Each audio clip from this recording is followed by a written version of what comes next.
2. Good evening. The special school board meeting for September 22nd, 2015 is now in session. Tammy, roll call, please. Mr. Craig? Present. Ms. Belford? Present. Ms. Henderson? Here. Ms. Nisi? Here. Mr. Ziegler? Here. At this time, I'd like to have a moment of silence for Haley Johnson, 9th grade student at Astronaut High, who recently passed away. Our thoughts are with her family and friends during this very difficult time.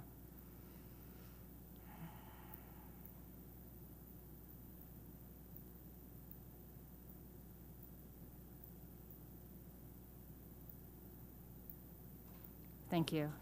Michelle Irwin, Director of Community Relations, will lead us in the Pledge of Allegiance. Mrs. Irwin. Please rise. I pledge allegiance to the flag of the United States of America and to the republic for which it stands, one nation, under God, indivisible, with liberty and justice for all. That brings us to the adoption of the agenda. Dr. Blackburn. Mrs. Nisi and members of the board, on today's agenda, we have 3 administrative staff recommendations, 1 recognition item, 3 resolutions, 12 consent items, 1 action item, and 3 information items. You also have the yellow supplemental agenda, which are changes made to the agenda since being released to the public. There have been 3 revisions. Item A5 on administrative staff recommendations, Item F14 on purchasing bids, RFPs, RFQs, and sales and services agreements, and Item F16 on instructional staff recommendations. Do I have a motion to adopt the September 22nd, 2015 special school board meeting agenda and its revisions? So moved. Second. Motion was made to approve by Mrs. Belford, seconded by Mrs. Henderson. Any discussion? Seeing none, please vote.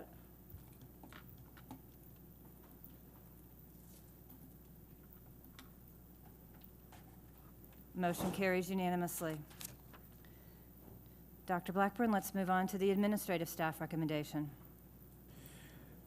Mrs. Nisi and members of the board, under item A5, you have 3 administrative staff recommendations to consider. What are the wishes of the board? Move to approve. Second.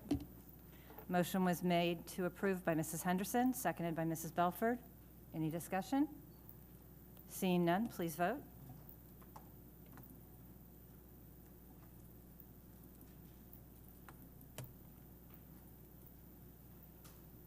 Motion carries unanimously.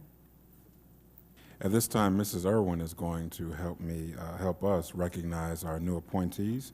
I would like to take this opportunity to welcome and congratulate John Rush on his reclassification transfer from the position of guidance service professional at Cocoa High School to the position of assistant principal 10-month at O'Galley High School.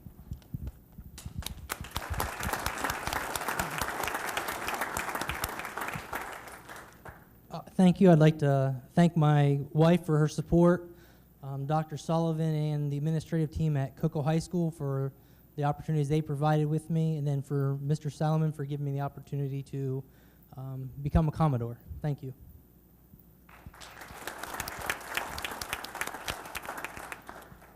I'd also like to welcome and congratulate William Dennis on his reclassification transfer from the position of guidance service professional at Titusville High School to the position of assistant principal 10-month at Merritt Island High School.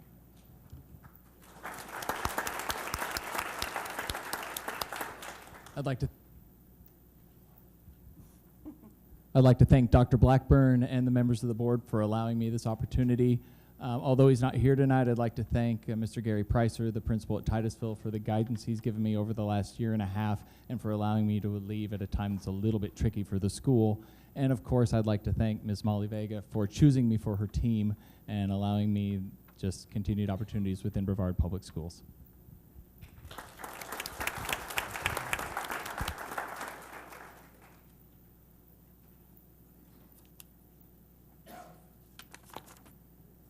Is that all of them? Okay.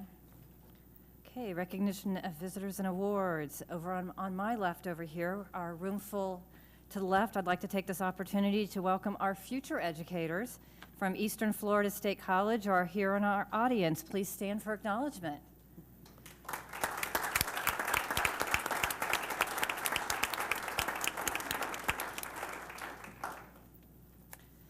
Dr. Blackburn, please tell us about other recognition items on this evening's agenda. Item B6 is to acknowledge the programs and teachers recognized by the Florida Department of Education and the Florida Alliance for Arts Education at the FAAE Leadership Summit held on June 13, 2015 in Orlando. Introducing our presenters is Mrs. Cindy Van Meter, Associate Superintendent of Curriculum and Instruction. Good evening, school board members and Dr. Blackburn. Tonight, we are honoring exemplary music and visual arts programs in our schools. The schools we're recognizing are the first to receive the new Florida Arts Model Schools designation. We are very proud to announce that 6 of the 15 schools designated statewide are Brevard schools. Bridget Geiger, Visual Arts and Theater Resource Teacher, and Cindy Johnson, Music Resource Teacher, will present the awards.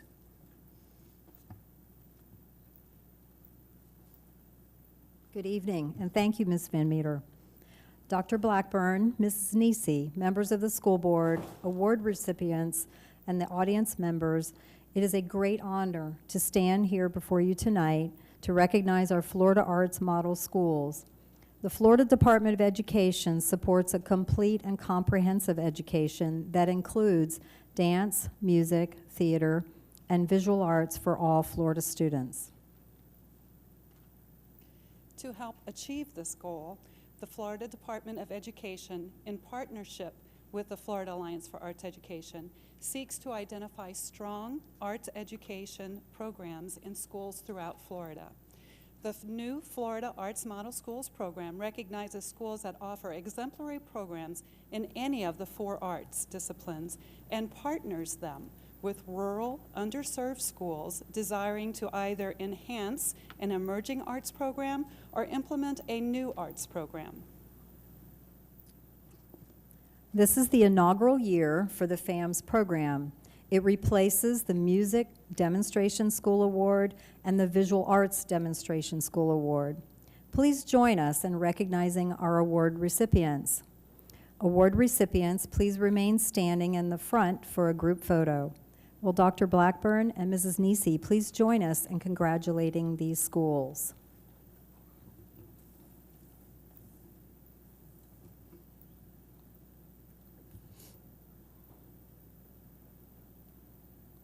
Receiving the FAMS designation for visual arts, Longleaf Elementary, Principal Marilyn Sylvester, and art teacher Lucy Hertz.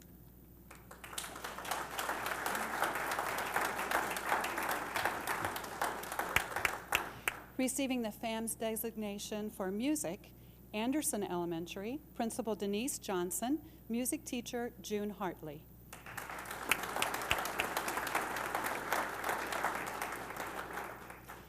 Apollo Elementary, Principal Frank O'Leary, music teacher Logan Thomas.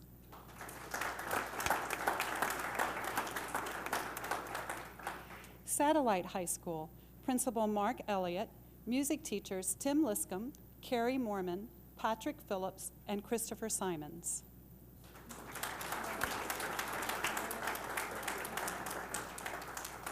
Titusville High School, Principal Gary Pricer, Assistant Principal Tina Susan, music teachers Minnie Orr, Ian Schwint, Marcy Spur, and Jennifer Zahn.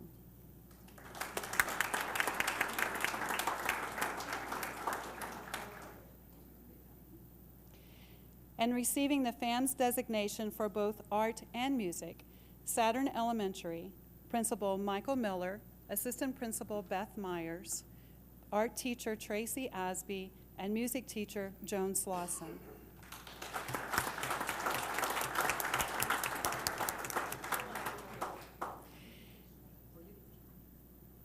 And this additional item that we'd like to announce this evening, we just found out last night that Dr. Michael Miller from Saturn Elementary has been selected the Florida Music Educators Association Elementary Principal of the Year for the state of Florida.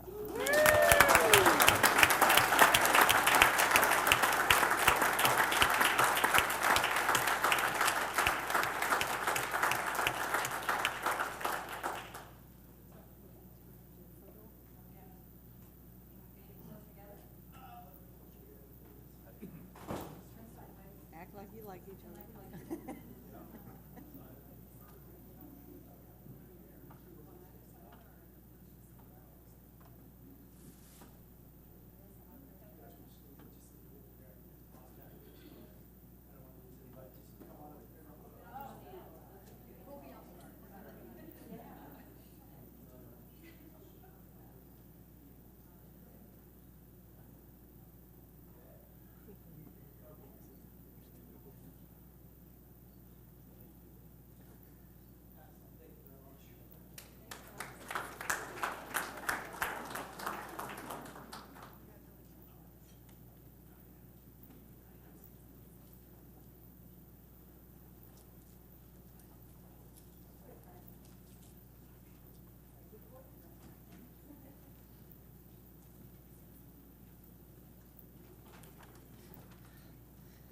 Okay.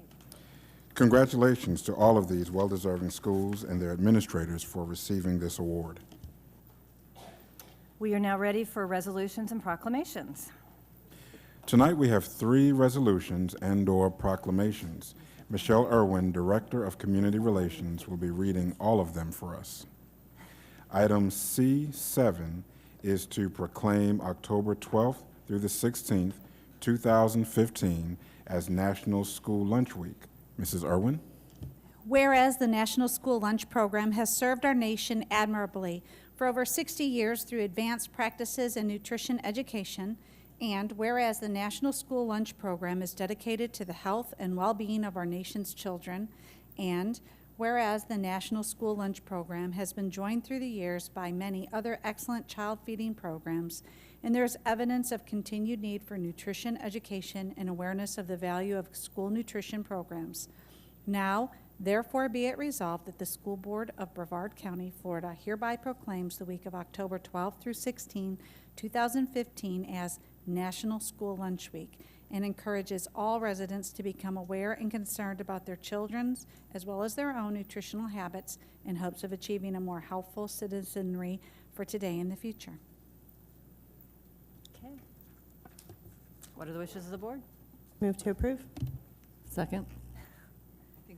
I could say, are you guys holding back tonight? Okay, motion was made to approve by Mrs. Belford, seconded by Mrs. Henderson. Discussion? Seeing none, please vote.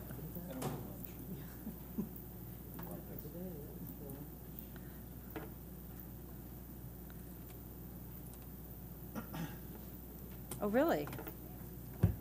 I don't like the National Lunch Program, so I voted against it.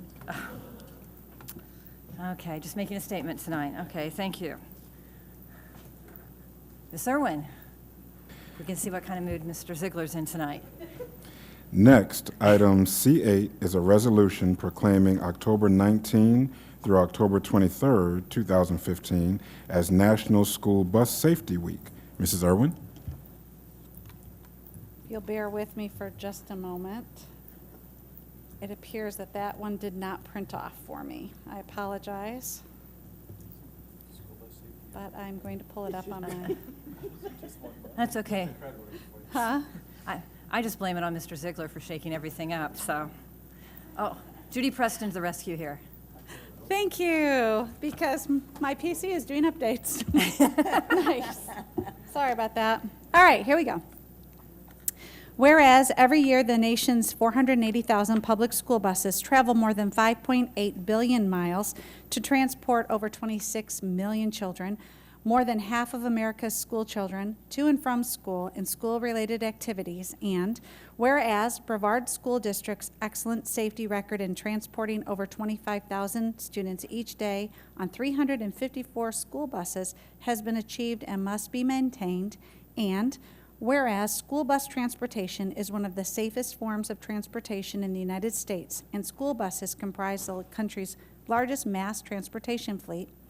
And whereas school buses meet higher construction, equipment, and inspection standards than any other vehicle, and school bus drivers meet higher qualification, training, and testing standards than any other drivers. And whereas the theme of this year's National School Bus Safety Week is Bully Free Zone. And whereas motorists must remember to stop when a school bus has stopped and has its arm extended and red lights flashing. And whereas activities during School Bus Safety Week and throughout the year provide evidence of Brevard School District's commitment to ensure the health and safety of school children who ride school buses, as well as students that walk, bicycle, or ride in cars to school. Now, therefore be it resolved that the Brevard School Board does hereby proclaim October 19th through 23rd, 2015 as Florida School Bus Safety Week. Move to approve. Second. Motion was made to approve by Mrs. Henderson, seconded by Mrs. Belford. Discussion? Seeing none, please vote. You even asked for discussion.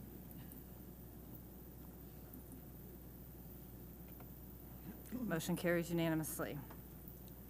Next, item C9 is a resolution declaring October 1st through October 15th, 2015 as Disability History and Awareness Instruction Weeks. Mrs. Irwin. Whereas the School Board of Brevard County is based upon the principle that all individuals shall have the opportunity to gain the knowledge and skills necessary to achieve their full potential and contribute to the general welfare of the community. And whereas educational programs for exceptional students, including students with disabilities and students who are gifted, incorporate this fundamental principle.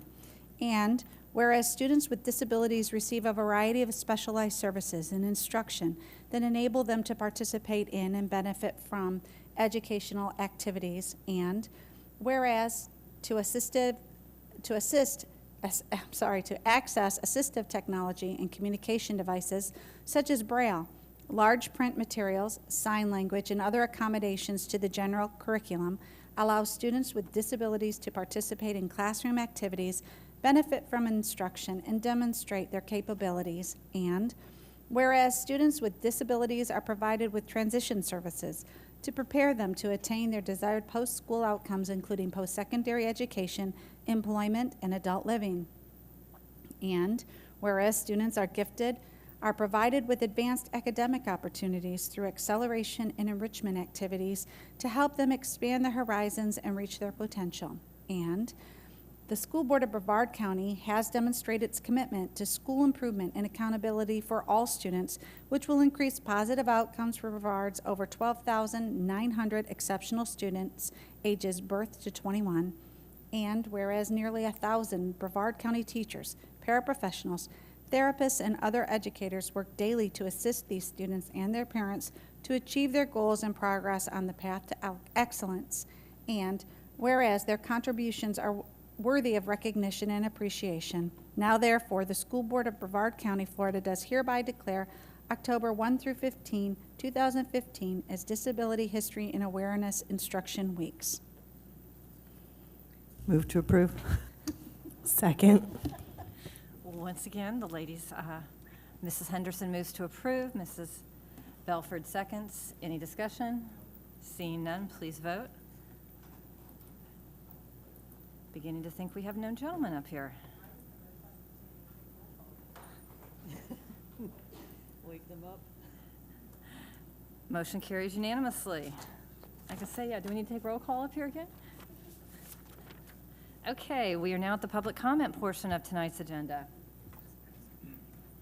Okay.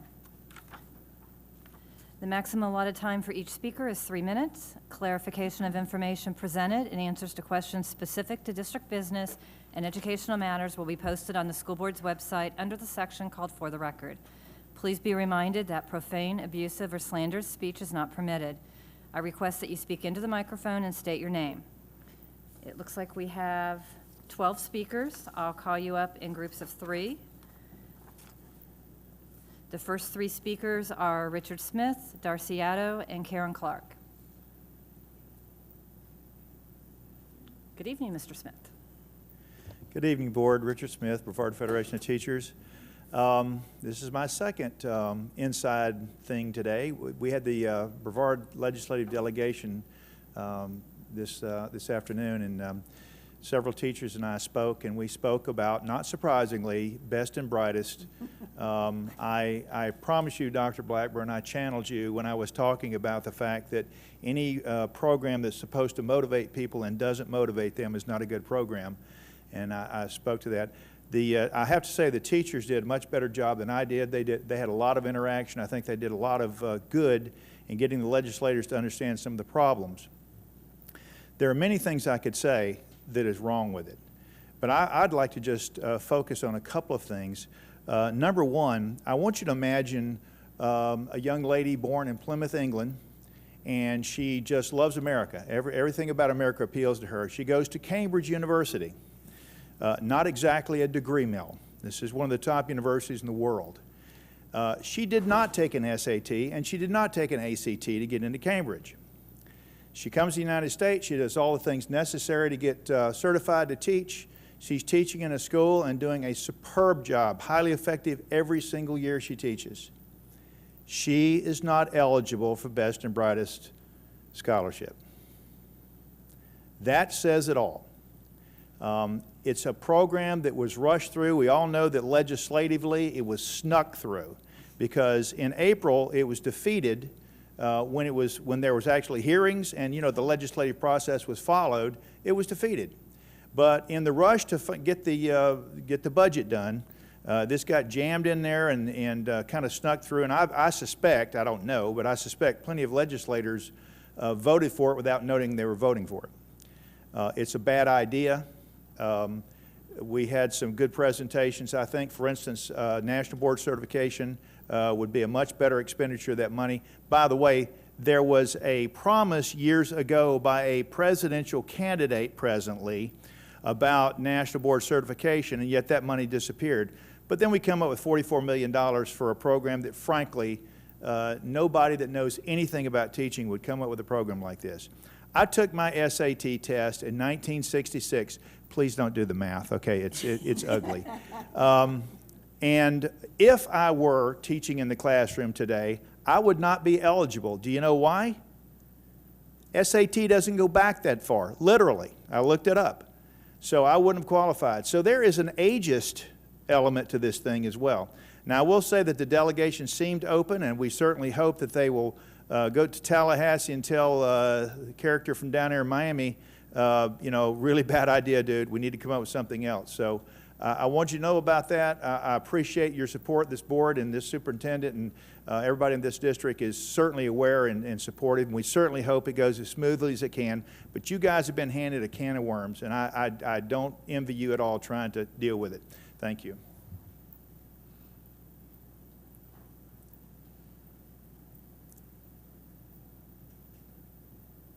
Yeah, Darcy.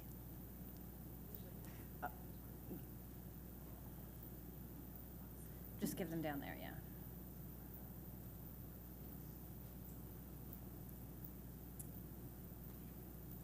I was over there too. It was fun. Wait for the replay. I can't hear you till you talk into the microphone. Oh, I said I was there too. It was fun. Wait for the replay.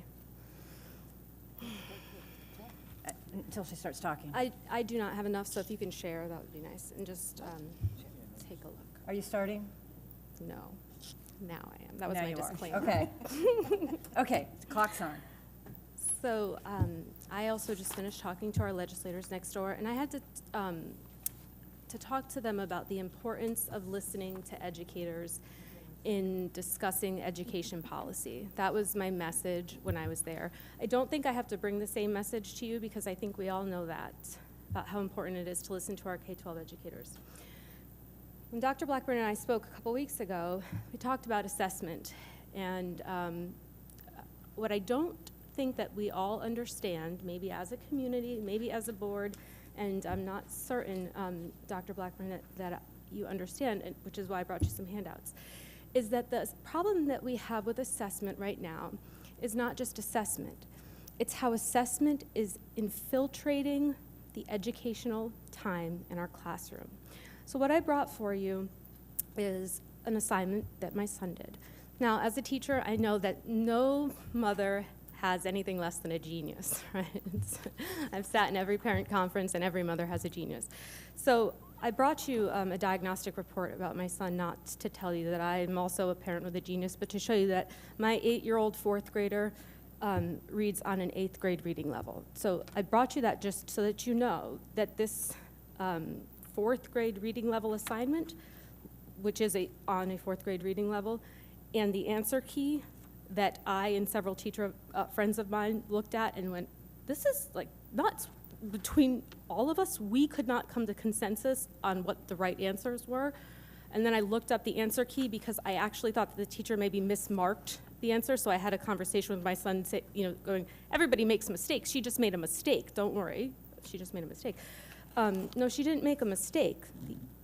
The answer key confirms that she marked his answer incorrectly. We have a problem that when I send my son to school, he is being prepared for a test instead of being taught in school. So he has a 67 on that assignment. And when I say like more than a score, that's our hashtag. That's not just a hashtag for me. I'm like one of those, I don't really care what score you get. What learning did you take away from it? But it is legitimate garbage that's happening in the classroom. Like actual legitimate garbage. And so I need you to see that this is more than opting out of a test. I cannot opt him out of the learning that is not taking place in the classroom. So we have an actual problem where our teachers are preparing them for a test on an everyday basis instead of preparing them to learn. I am hopeful because, Dr. Blackburn, when you talked about changing the culture and not being so accountability driven, that has to start now because our kids cannot sacrifice their education anymore. Thanks.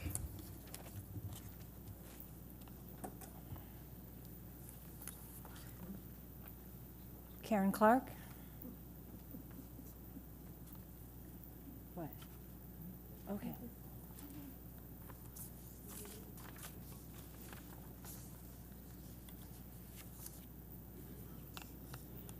My name is Karen Clark, and I am a parent of a 9th grader at Melbourne High School. My children have been in Brevard Public Schools since the year 2000. Every time I speak in front of the board, as I gaze at the mission statement displayed so prominently behind you, I think, and how is Brevard Public Schools serving every student with excellence as the standard? I have to admit, I am starting to believe this is just a slick slogan with no substance to back it up. My children have been students at Brevard Public Schools since the year 2000. I am becoming increasingly concerned that the quality of education in our district and our state has steadily declined to an unhealthy emphasis on standardized testing. This testing emphasis has robbed 3rd graders of recess so that they can be prepared for the test.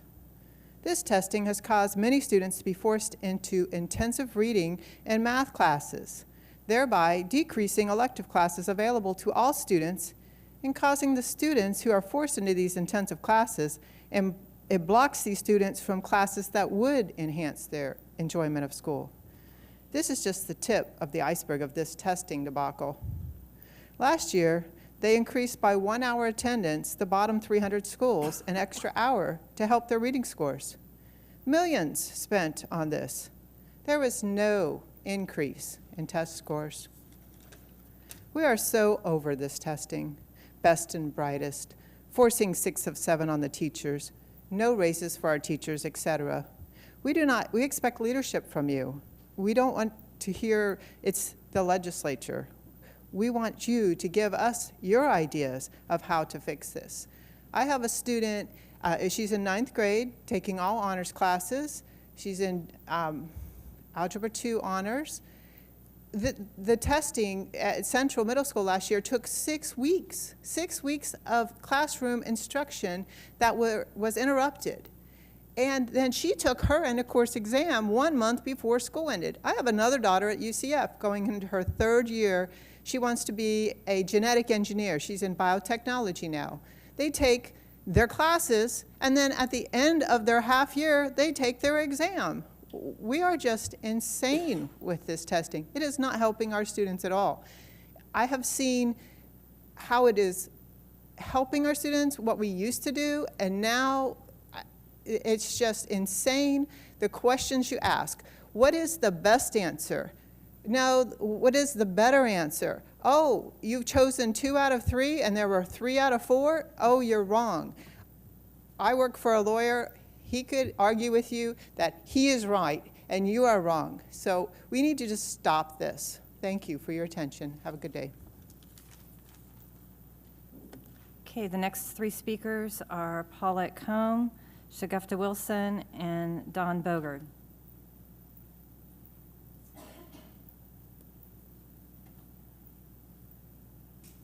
And feel free to adjust the microphone so it's closer to your mouth.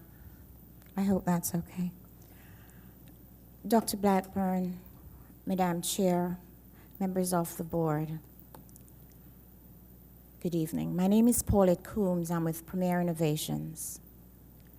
I believe with all my heart that you are going to do the right thing this evening. You are going to do the ethical thing and at best approve our application, at the very least approve our application with condition. This precedence was set some years ago with the Palm Bay Municipal Charter School when their application was approved with condition and they were allowed to go back and rewrite their reading curriculum. We're not asking to rewrite our application. We believe that we have submitted a thorough, a comprehensive application that meets the evaluation criteria of the Department of Education. If there are mistakes in our application, they're de minimis, and we feel it would be rather excessive for the board to deny our application and force us to wait another 2 years to establish this well-needed program in our community. Further, we believe that the recommendation for denial is not based on the demerits of our application. It's based on something else, which we believe should be investigated. You must have some deep concerns about this evaluation instrument. We certainly do. There are so many inaccuracies. There's so many inconsistent, conflicting statements. How could you vote on this? How could you determine the future of our school based on something that is so deeply flawed? Let's take our curriculum, for example. An illegal, and I'll say illegal because it's not required by the Department of Education, an illegal rubric was used to grade our application. We were given a 0 for the curriculum. This curriculum is, it's approved by the Department of Education. In fact, it's the only one that was approved this year.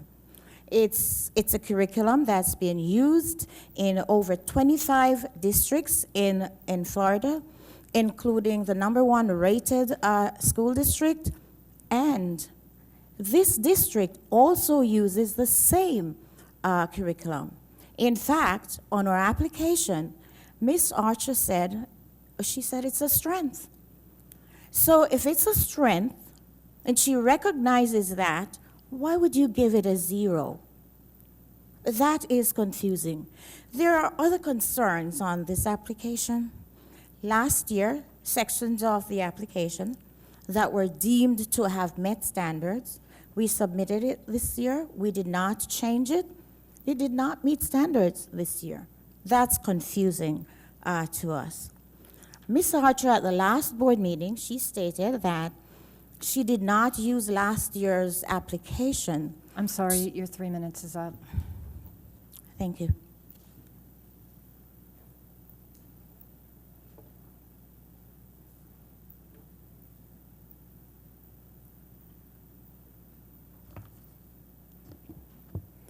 Good evening, Dr. Blackburn and school board. My name is Shagufta Wilson. I am with Premier Innovation. I like to continue what Paulette was trying to address. There are inconsistencies in the following section, one of which was curriculum.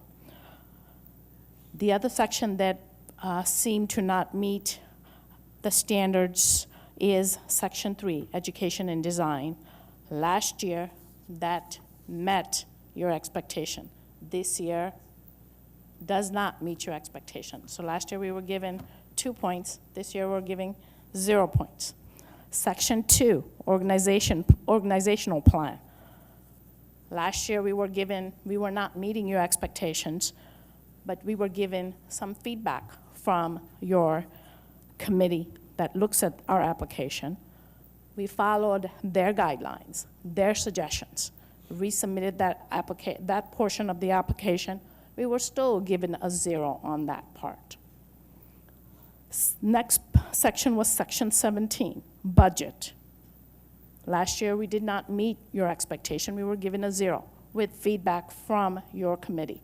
We followed that feedback and resubmitted that application. We were still given a 0. So those are 4 sections. There are 19 sections of the application, one of which did not apply to us. So we took the 18 sections.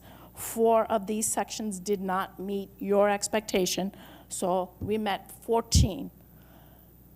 I'm a school teacher. I know if a child can answer 14 out of the 18 questions, they pass. They get at least a 79 to 83 percentile. Evaluation rubric that your committee used, which we were not notified of. We verified that with the Department of Education. That is an illegal document to use. It is not approved by the Department of Education. Therefore, we're asking that that instrument be totally deleted from the application. And we're hoping that you have looked at our application thoroughly, each and every one of you, not taking your decision based on someone else's opinion. There are a lot of opinionated things that are said, included in this instrument that was submitted to you. So I hope you guys are looking at the application and looking at the facts, not someone else's opinion. Thank you.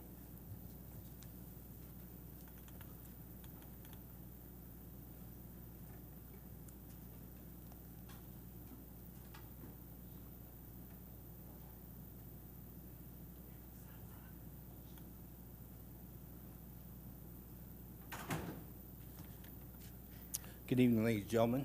Good evening, Dr. Blackburn. Could you pull the microphone up a little bit? I'm still waiting for the meeting. One day we'll have it. But my name is Don Bogart. I'm with Prevarian Innovations.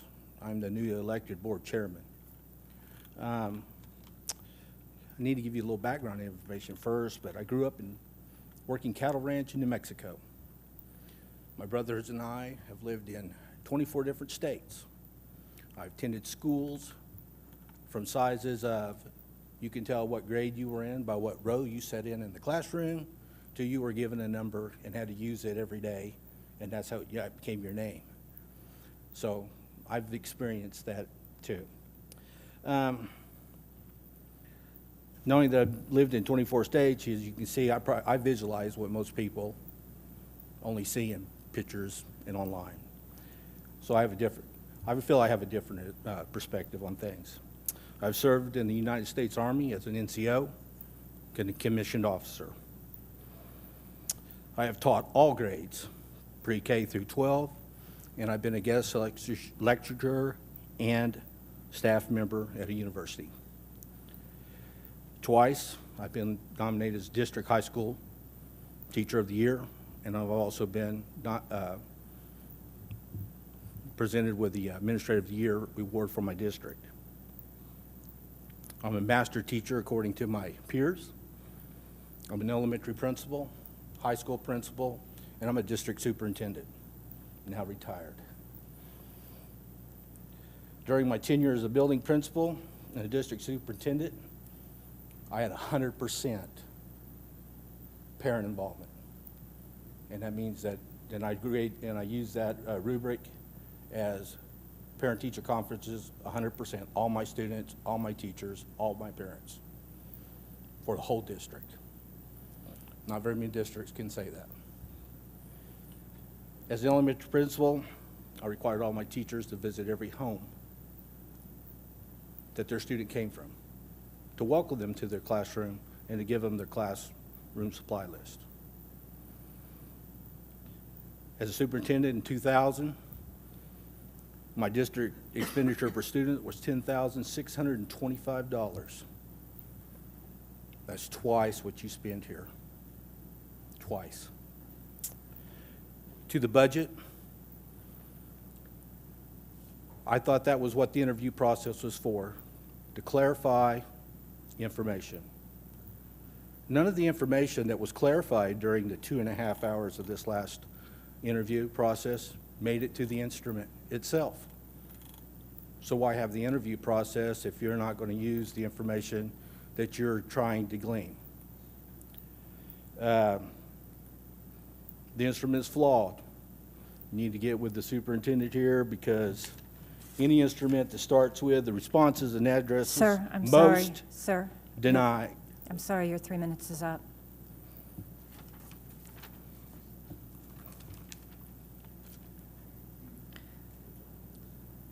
Our next 3 speakers are Avery Plavin Videla, Teresa Jones, and Sarah Figueroa.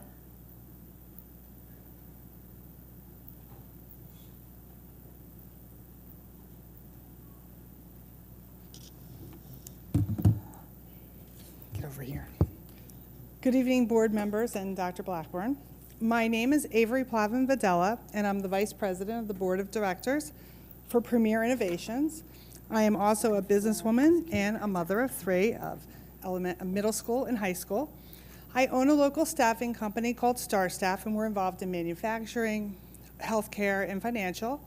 And I'm really here, and I joined this, and I believe in this cause because I want to bridge the gap between the students and the local corporations who will ultimately teach, train, mentor, and hire our youth of the future, of tomorrow. And what has me really deeply concerned and is extremely apparent to me, and we all agree, is that we need a vocational school. However, it's clear to me that as we keep getting denied and caught up in the various inconsistencies of the application, that just last year, for the record, was acceptable to everyone, I heard, in sections, is now unacceptable. So why are we continuing halting the progress of a good possible future school? The application in specific sections were not rewritten. Just like a student given a second chance, if a student knows the section's correct, they leave it as it is. We're no different in that we do not need to recreate the wheel. If it isn't broken, we don't fix it. So we're in a conundrum as we're being treated like with a carrot and a stick. If we get an A in a section, the next time we turn it in, we get an F, but nothing's changed, but possibly your protocols have. So I find the idea of denying our application once again 2 years in a row unjustifiable, and we ask you as a board to be diligent and to investigate to make sure that due diligence is done. So how can it be that the information originally supplied to you that was originally correct is now deemed wrong? And with all these inconsistencies in the application, they are harmful to us. And in light of all fairness, a vote would only prove detrimental to us moving forward. So, as our fate does remain in all of your hands, and ultimately resulting in another 2-year wait, I find that the lack of urgency in providing a more stable foundation for our upcoming youth is really perplexing to me. Together with our board and continued supporters, we've reached out to the community, and we can't seem to get any grounding or any support from any of you. And it's all for the betterment of the community. So I ask you, I really implore you to dig deep and get past who you think we all who we are right now. And remember, the school is not just for us, but it's also for the community so that we can guarantee the economic success of our county. So I'm asking you to look at the facts, look at these inconsistencies, and to choose us, Premier Innovations, as your vocational school of the future. Thank you. Teresa Jones.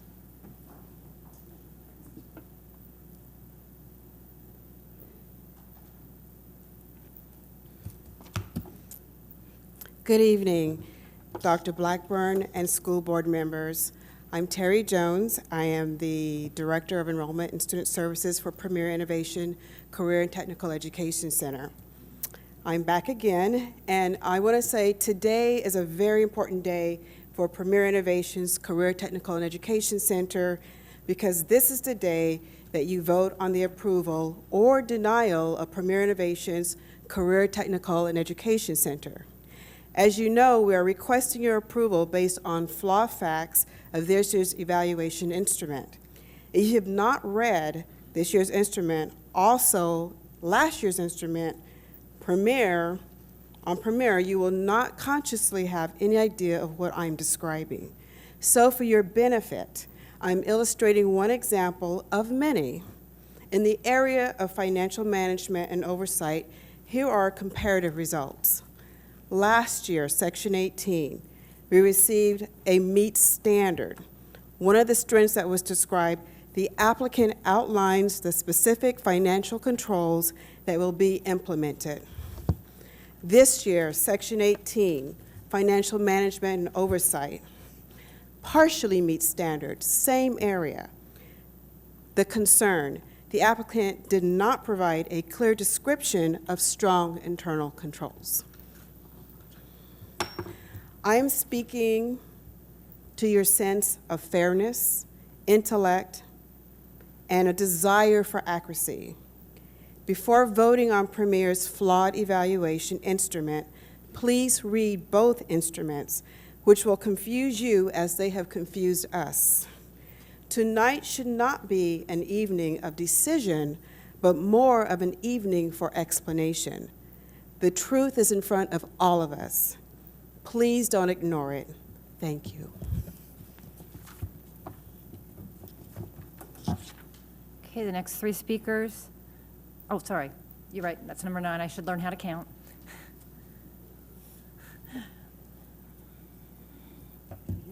Good evening, board members. My name is Sarah Figueroa. I'm a director on the board of directors of United Third Bridge, which is a civil rights, educational, and cultural non-for-profit organization.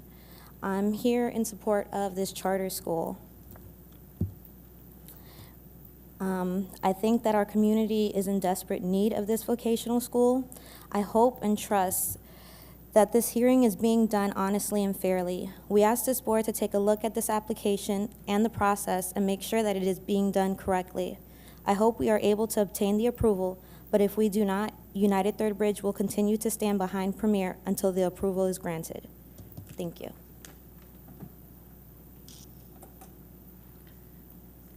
Okay, the next three speakers, Samuel Lopez, Dan Bennett, and then Jose Rivera, and I apologize, I can't read the last part of it. The person that filled out this one. Jose. So Mr. Lopez? Okay. Good evening, Madam Chair, school board members, school superintendent, Mr. Blackburn. My name is Samuel Lopez. I'm the chairman of the Florida Puerto Rican Hispanic Chamber of Commerce and also president of United Third Bridge.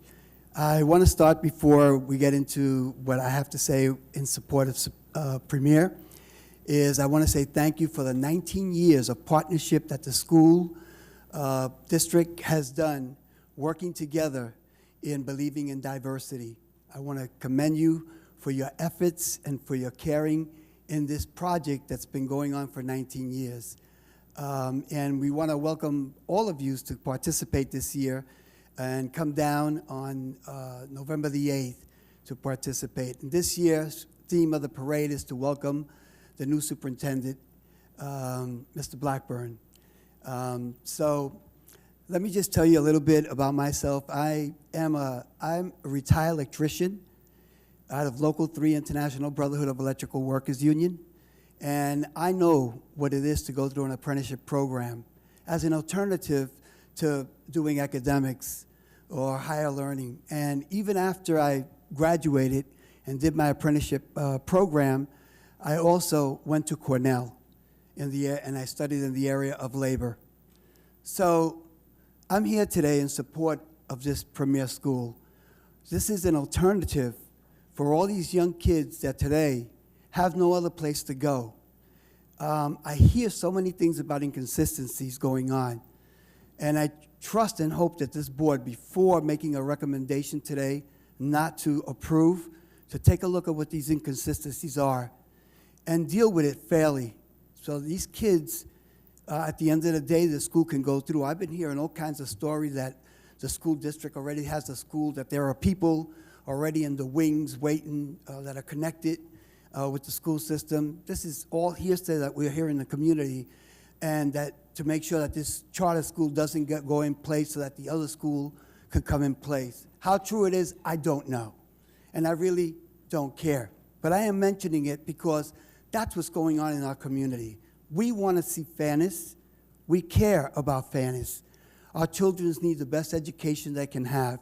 The school system needs to partner up, just like you guys partnered up with the parade, partner up with Premier, so that the school can be a functional part of our society here in Brevard County. We need to make that effort. We need the board to work together, and whoever the process is, the people that are working the process, to sit down with Premier fairly and get this school approved. Well, I want to say thank you.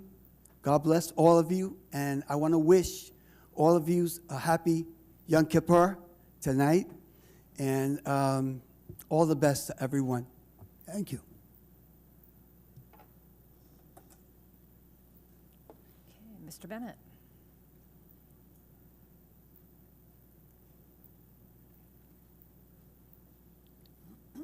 Now, is the word good news actually, because sometimes you put things here and you don't mean them, so does good news really mean good news? It is good news, right? Okay. No, that wasn't a trick. I wasn't the one that did that last time, but Okay. it is good news. Well, it's an issue. There's an issue, and then I'll end it on good news. Good evening, everyone. First, the issue, and I've heard about this in talking to some teachers, and the only way you'll find out if I'm telling the truth or not is to go around, talk to some teachers, talk to some principals, see what's going on in some schools. And this is that we're hearing that some class sizes are just enormous right now, more so than usual.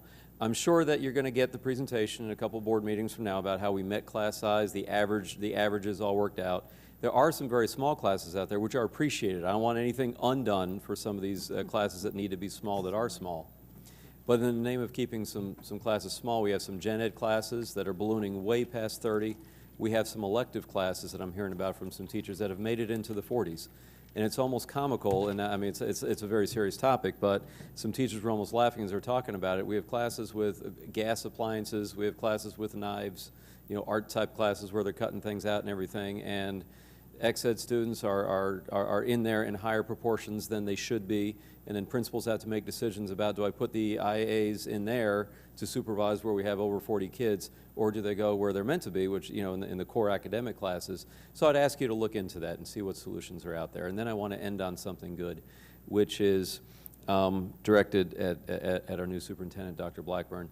In these same meetings where I'm talking to teachers and they tell me all the issues, I've also heard anecdotes recently about where they attended one of the presentations or one of the receptions that you have in the evening, or they get to talk to you into a school, or they talk you in a school, talk to you when you're in a school. You know what I mean. You're visiting schools, which is good, and teachers are feeling free to talk to you. And then things happen. And they're little things. They're little petty problems that somehow seem to go away and somehow seem to be solved. And I don't want to name the situations or name the schools, and I'm embarrassing a principal or something like that. But little things where just yesterday, teachers, they were almost swelled up when they said, there's something that it's always been a policy, it's always been a policy. Didn't have anything to do with kids, didn't have anything to do with improving academic or it just had to do with that's the way the principal wanted something. And they came, they talked to you, and then they just got good news that, hey, it doesn't have to be like that anymore. And there have been a couple schools like that. And it's a new era, it's a new attitude, and it's very much appreciated. And that's all I had for you. Thank you. Thank you. Our last speaker. I apologize. Will you please share with me what your last name is? Good I just know evening. the My first name name's is Jose. Jose Luis Rivera Villamañan. I'm the newly elected president of the Florida Puerto Rico Hispanic Chamber of Commerce. Very glad to be with you all this evening. Welcome. And recognize your Madam Chair, Amy Knessi, and Dr. Desmond Blackburn for their service to this community and the board as a whole. very respectfully yours, we want to submit that we're here representing the chamber as president, and we represent our board and membership at large. Essentially, we are concerned about the disenfranchised population of high school dropout students and their potential for significant contribution as productive, responsible citizens, and to incorporate them as members of our communities. The highly recognized educational models of vocational education of Northern Europe, the Finnish, the German, among others that we've read about so much, and that have proven to be effectively catering to the many underprivileged and non-academically inclined youth by providing them a trade education to engage them as productive and proud certified trade persons. We support Premier Innovation's interest in serving this population. Their model and plan, as well as their staff education and senior experience as teachers, principals, and superintendents, job procurement executives, convinced us to endorse them. We expect this board to serve as a constructive advisor and facilitator to ensure these educators can provide their services to this needy population. Concerns noted on previous evaluations did not seem to be insurmountable hurdles, but to be rather minor and adjustments that can be easily implemented. This group and their plan, while may not be perfect, they clearly intend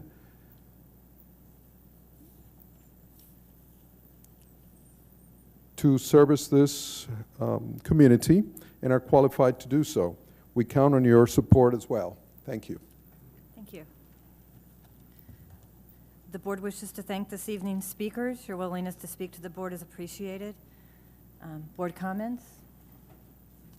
Mr. Craig? A male voice. I was just going to comment on all the way back about a half hour ago, Mr. Smith was up talking about best and brightest. I appreciate you taking that to the legislature. I'll tell you that we had our meeting earlier, and that was a large portion of our meeting. We discussed best and brightest. Obviously, you know that this board wrote a combined letter to both the governor and the legislature regarding best and brightest, and what our suggestion was exactly that, to use that money this year for national board certification. I can tell you that that's probably not going to happen, I'm pretty sure. But what I will say is that I also came away from that with a pretty clear idea that each of those legislators know that it needs some tweaking. If not some overhaul. There are some holes in it, obviously.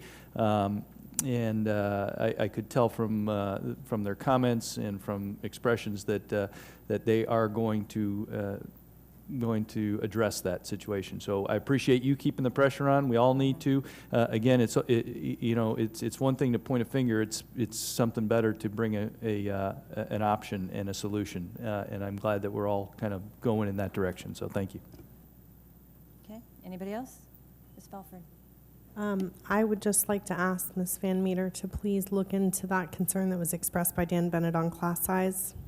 Thank you, ma'am. Okay. Anything else?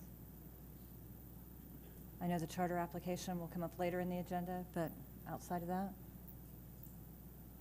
Okay, I thought I heard guess I'm hearing voices. That's not good. That moves us into the consent agenda. Dr. Blackburn. There are 12 agenda items under this category, 4 with prior information. Does any board member wish to pull any items? F14. Okay, F14 is purchasing bids. F17, the charter application. Any others?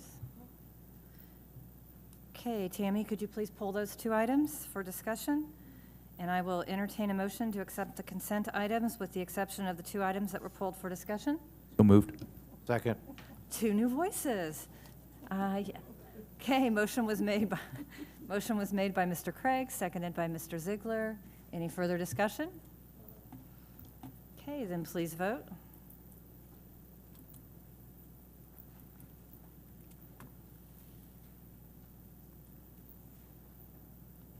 Motion carries unanimously.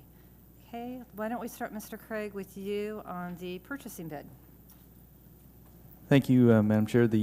I pulled it for a discussion on letter F, and I believe Dr. Blackburn has some information that he's going to pass to us. This is the Mixon and Associates contract and way forward, and I just wanted to make sure we were all on the same page before we went forward. Do you want me to turn this on?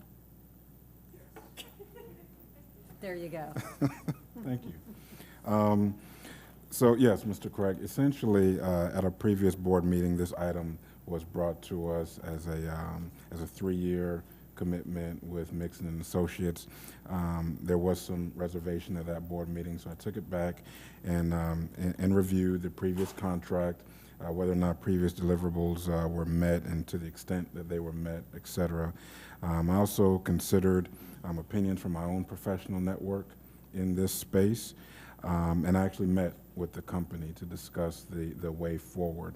What I'm presenting here tonight has several highlights I'd like to articulate. One, going from a 3-year commitment to really less than a year commitment, with a clear understanding with Mixon and Associates that we will be testing the marketplace again in this year to see whether or not we want to go with another company.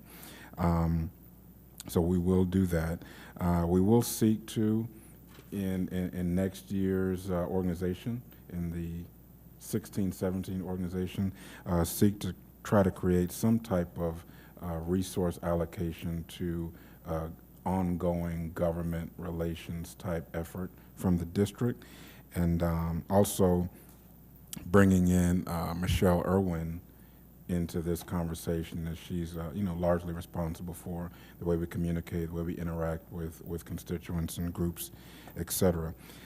In addition, there's some date certain events that will happen pending board approval tonight, one of which will be a workshop facilitated by Mixon and Associates, where they get your input on legislative affairs that you would like them to pursue, a draft of the legislative platform, and then another conversation with the board, basically solidifying where the board wants to stand on a number of issues.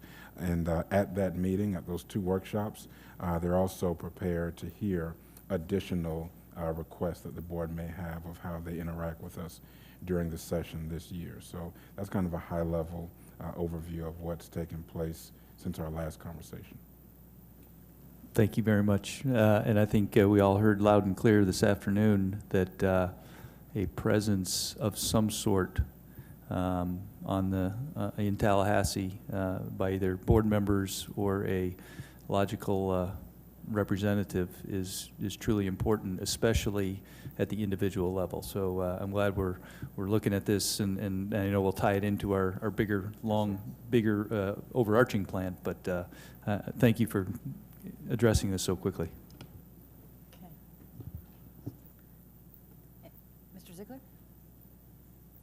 I understand, Dr. Blackburn, what you want to do, but I personally think that we need to expedite the conversation for a government affairs individual for a couple of reasons. And we heard one of the biggest reasons when we met with the legislators for several hours today, as they said they don't have anybody coming really before them specifically with concerns and interests of Brevard Public Schools. They don't have anybody telling them what's coming up in committee meetings and explaining to them what they need to be aware of. Of course, none of our delegation sits on any of the educational committees. And while it's prudent to possibly take time to develop that strategy, we're missing a golden opportunity. And that golden opportunity is this person is going to have to establish relationships up at the state level. They will be a lot more successful in establishing those relationships and integrating into the conversation with all members of the legislature if they do it while our leadership is strong up there. That's this coming year. If we miss the opportunity, because that leadership will introduce our representative into, when the Speaker of the House says, please meet with this person, the other representatives say, yes, sir.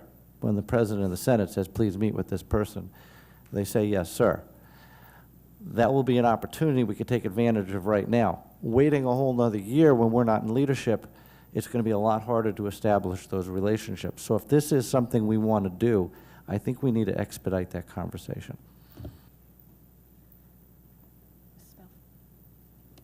I would second that sentiment only because of where we are on timeline with changing of the guard. And I had the opportunity to have some one-on-one conversations after we wrapped up lunch today that reinforced that message that now is really the time to seize the day, if you will. And I do think that it's going to be important going forward that we have someone that has made those connections. I think it's important that we each individually reach out to the members of our delegation and have some conversation with them on that, because I think we have to be careful not to rush things to the point that we get someone in there that's not going to be effective for us, because I think that that can be equally detrimental. So I think it would be a good idea to get their feedback on that. But I do think that it's something that we need to look at expediting so that we could take advantage of those relationships that we currently have. Anybody down here? Well, I agree with your second part. And my concern is rushing it too fast and not being able to have a thorough look at what we really want to do and who we want to hire for that specific job. I agree that it needs to be looked at. I'm concerned about rushing things and doing things in a short time frame without much thought. In the past, things like that sometimes get us into trouble. Mr. Craig?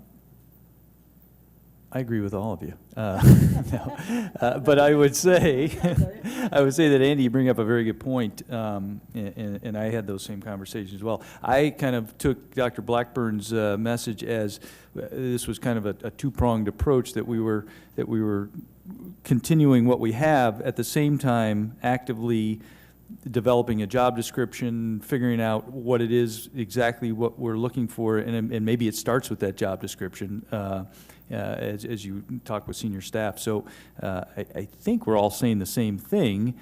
Maybe the timeline is what's the long pole. Where is it tomorrow, or is it next month? It could be. It's not difficult to put a job description together for a government liaison, and certainly we could at least start down that road to get input to see what exactly we're looking for, so that we can get something on paper, so that we are ready to put that into the system as a requisition, and try and find the right person. And does it have to be a full-time? Does it have to be part-time? Those are things I think you and your staff have to determine what the return on investment you're looking for is, and how to kind of massage that job description to get the best bang for the buck.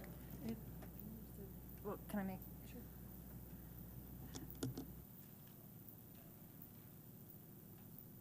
One of the comments we made this afternoon was looking at where we want to be and working backwards. So my comment, Andy, is when would you like to see this person there so we can work backwards? Because you said talking about having this person there before leadership moves out. So help me with what you see as the timeline so that we can work backwards. I think we should have this person ready to be engaged in the upcoming session so that they can start up there establishing relationships. We can assist with that. And Can you give me a month? I don't know what their schedule is. So is it January? That's Is what I was when saying, the so set January, schedule? February. Yeah, and session starts early, so I would say January.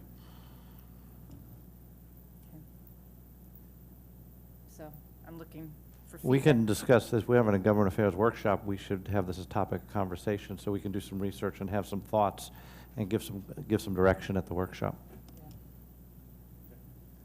Okay. I was just going to reiterate the same point. That workshop is scheduled for September 28th, so we can certainly have that conversation there as well. Okay. Thank you. So do I have a motion to approve? Move to approve. Second. Oh, wow, we have one of each now instead of, okay, so motion to approve by Mrs. Henderson, seconded by Mr. Craig. Seeing no further discussion, please vote.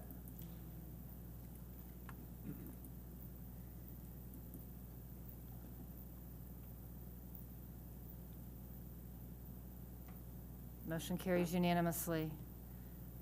Okay, that moves us to Premier Charter School contract. Who would like to begin the discussion?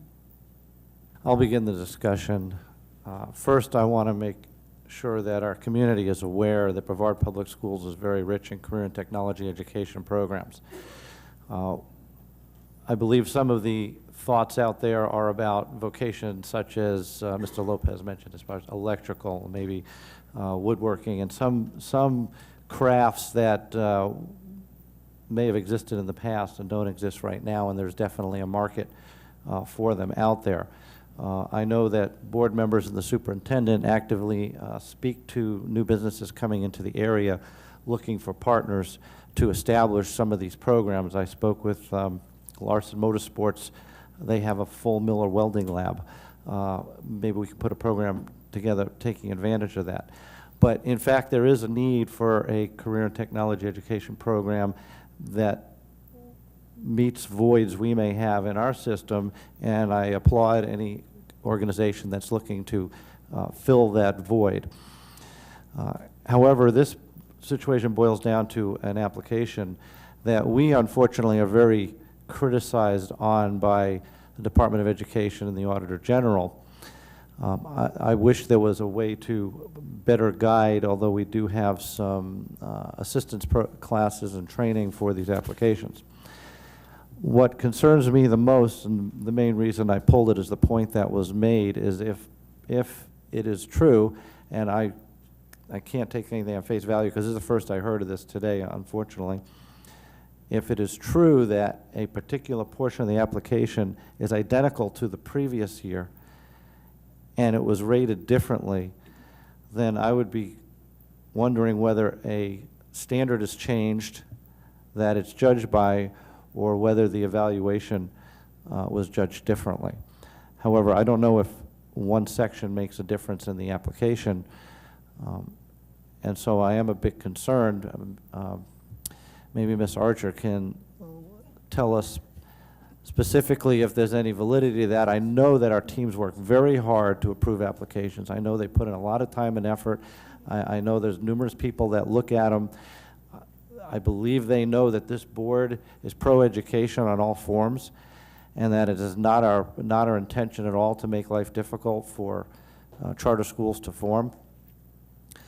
So just to give our speakers some consideration, I'm just curious about the point that they made on that particular section 18, and maybe there was one others, but Ms. Archer, if you could please speak to that. If we look specifically at section 18, the concern and additional questions that were written there was the applicant did not provide a clear description of strong internal controls.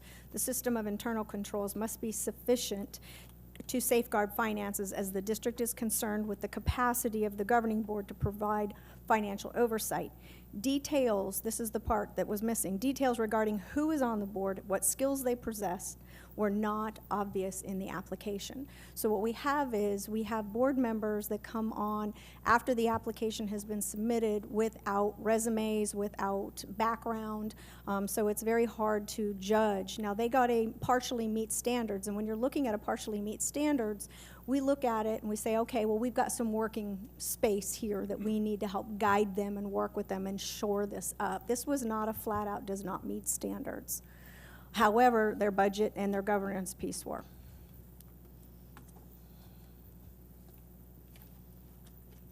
So there's, you asked, if I can just backtrack a little, Mr. Ziegler, you asked about some key areas. For instance, we can take the National School Lunch Program. That's a very tough application. Would the does not meet the standards in that make or break an application? No, because honestly, that would be something that I know that Mr. Thornton would work with the team on. Are there questions about that sometimes in various applications? Yes, there are, because we need to know how they're serving lunch, who they're serving, who's providing, who's catering, whatnot. However, curriculum, budget, and governance are key. Those are your three strongest pieces. And I know earlier they spoke of Edmentum. Edmentum, and yes, we do use that program for course code retrieval. However, that's not the biggest component in their curriculum that we're most worried about. It's touting yourself to be a career and technical education, vocational career center, excuse me, I just kind of rambled there, but not having a strong CTE program. That's the problem. They have an overarching manufacturing vision, but there are lots of legs underneath that, and that's what's not identified. How are you paying for that? What does it look like? You want high-risk students to come to your school. They're going to sit in front of a computer for most of the day doing Edmentum, because it is a blended learning curriculum with some breakout sessions to help remediate, because again, you know, Premier is looking at high-risk students, which is admirable. But if without the hands-on component these students so dearly need, what's going to motivate them to stay and sit and watch and do computer work? Where are their labs? Where, you know, they talk about, in their applications, they talk about business partnerships and apprenticeships, but there's no actual proof of that. The rationale behind that in their interview, which isn't necessarily quoted in here, in the review, was that until they had an approved charter, these partnerships would not come forth. Well, again, if you're banking on those partnerships, how can we approve your application when they don't know if they exist? So that's kind of a little bit of everything. I get that. The governance portion on board members, I'll just tell you, I have issue with putting a lot of weight on that, whether the state does or not, because as we know, there are many charters that have incomplete boards, weak boards, board members change, they come and they go.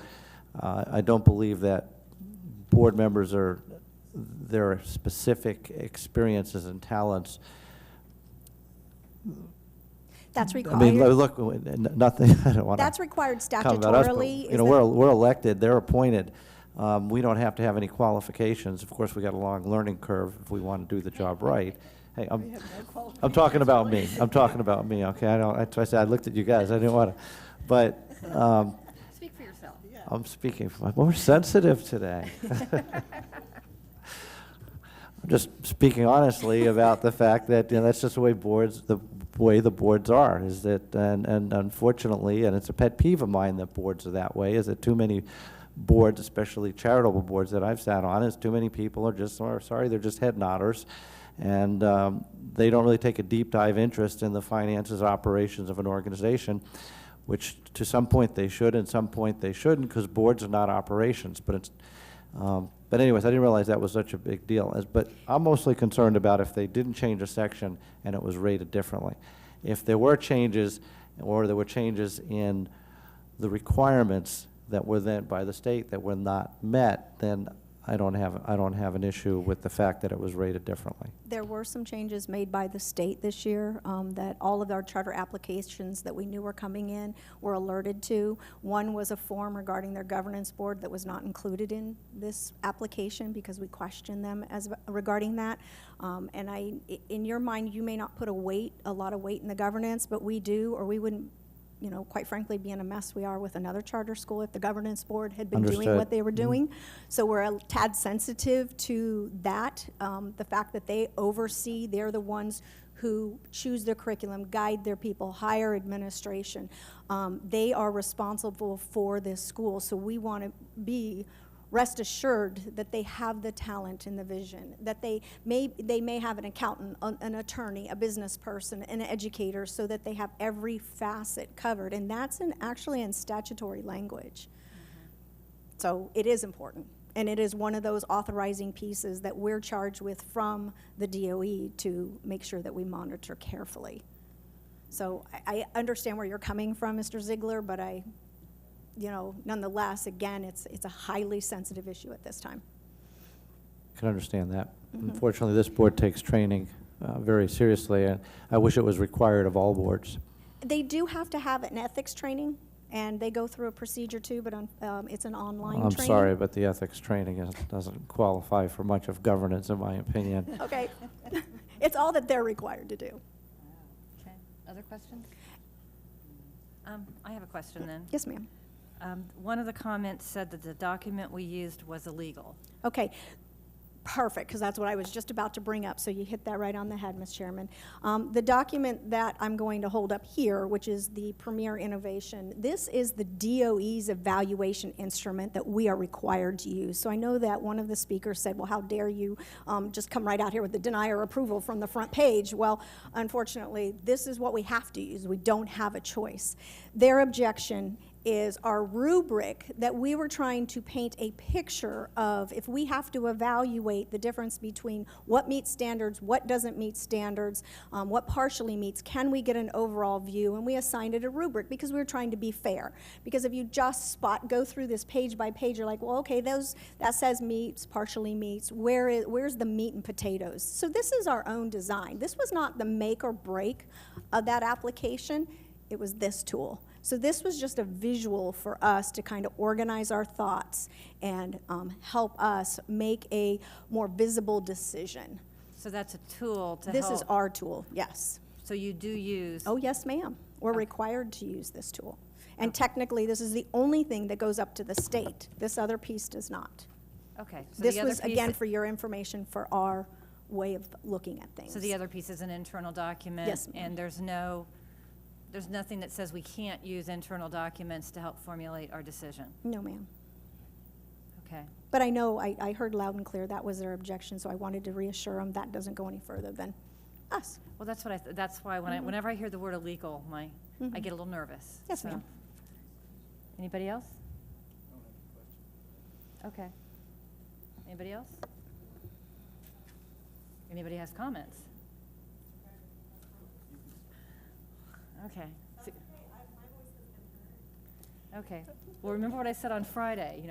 It's hard for me to juggle all this back and forth. I'm going to start down here with Mr. Craig. I will make my comments, and they'll be quick, because many of them were made at the last one. And thank you, Ms. Archer. I don't have any questions for you. Questions, so. But first of all, absolutely, if anybody was at our lunch with the legislators today, I asked a specific question about vocational education. We put a lot of emphasis on dual enrollment, college prep. The state does not have a comprehensive vocational training program, and I see that as a detriment in many ways. As many of you know, my wife owns a good-sized manufacturing company, and so we see the gap. We see the gap that exists from either companies here that are trying to grow or bringing new companies in that we are trying to attract for an economic development reason, and then sometimes we cannot fill those seats. We cannot fill the employment requirements of those companies with internal folks. Variety of reasons for that, one of which, if you pull the thread all the way down to education and through down to the primary level, is that we don't have a vocational stepping stone that marches us all the way from the beginning of primary education all the way through to graduation and certification and eventual employment, hopefully right in your own backyard. And certainly that exists in other places. And as I talked to the legislators today, I had a good response from Representative Crisafulli, who recognizes that as well. He recognizes it as a large weakness in the state. I know that the House tried to move something forward this year, and the Senate did not agree. Anyway, the concept is that the legislature does recognize that, and that they are hopefully going to do something with it. And I think that's something that we as a board and other school districts need to advocate for. That's what we're here for. That's what we need to do. I set that as a precedent because, yes, there is a definite need for vocational training here in Brevard County. And I'm excited about, I don't care where the school comes from. If it's a charter school, a private school, if it's somebody with $1 billion that just decides to open his own. It doesn't matter to me if we're training and giving out educational opportunity to the individual student. My concern, as I expressed to the wonderful women that I met with, on an individual basis back in August, I believe, was just some of the questions that I had regarding curriculum and regarding what manufacturing meant. Manufacturing is not a career.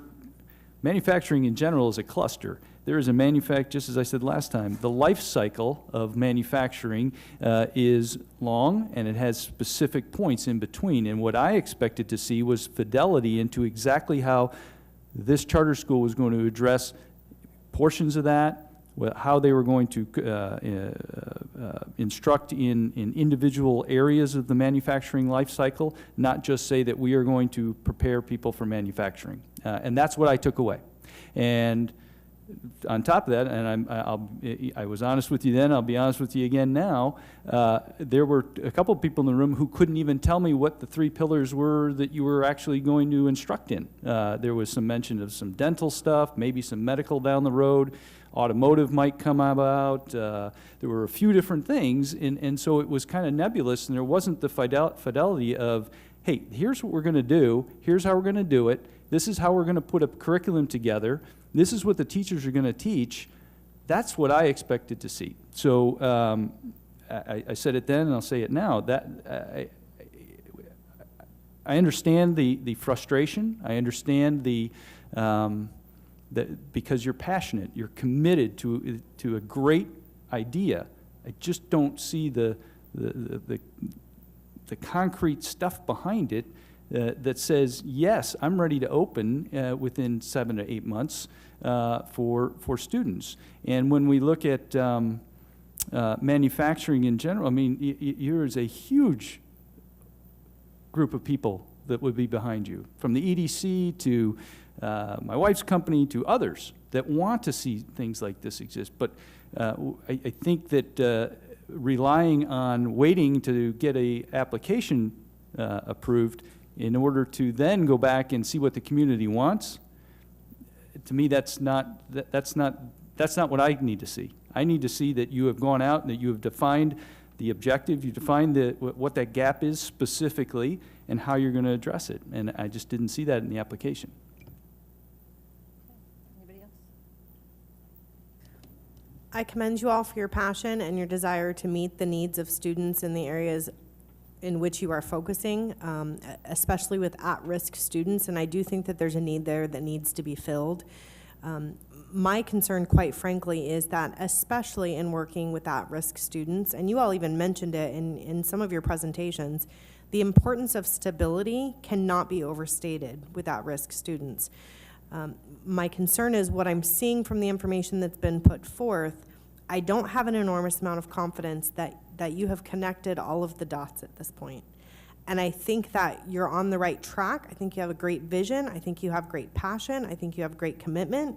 But I think that there are still some loose ends to be tied up to really give us the confidence that if we do approve an application, that you are going to be that source of stability for the students, that you are going to be able to govern appropriately, that you do have your full curriculum plan in place.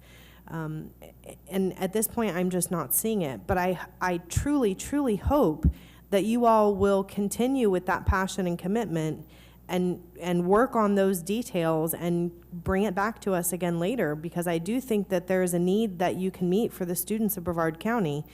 I just don't think that you're quite there yet. Okay, anybody else?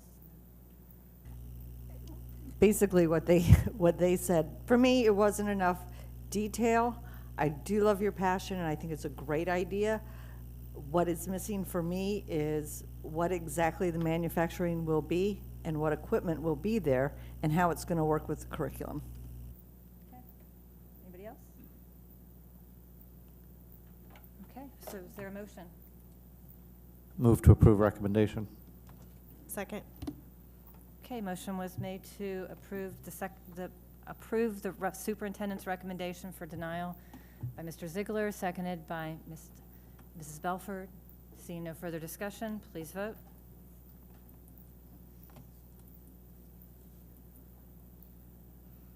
Motion carries unanimously. Does anyone need a break? Okay.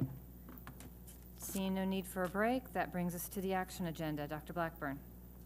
There is one action item on tonight's agenda. Item G24 is to authorize the superintendent to advertise for a public hearing to approve the 2015-2016 student progression plan for Brevard Public Schools.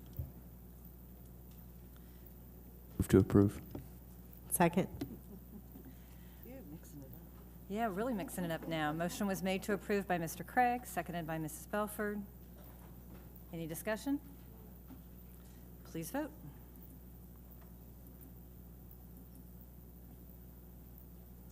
Motion carries unanimously. We'll move on to the information agenda, which includes items for board review and will be brought back for action at a subsequent meeting. No action will be taken on these items tonight. Dr. Blackburn. Yes, ma'am. There are 3 items under the information category. Does any member wish to discuss anything on the information agenda?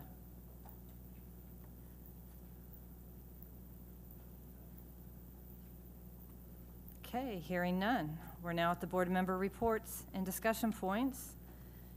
In addition to discussion points, are any board members, please include any information requests that need to be placed on the board assigned tasks during this time. So board member reports. I'll start at this end. Mrs. Belford.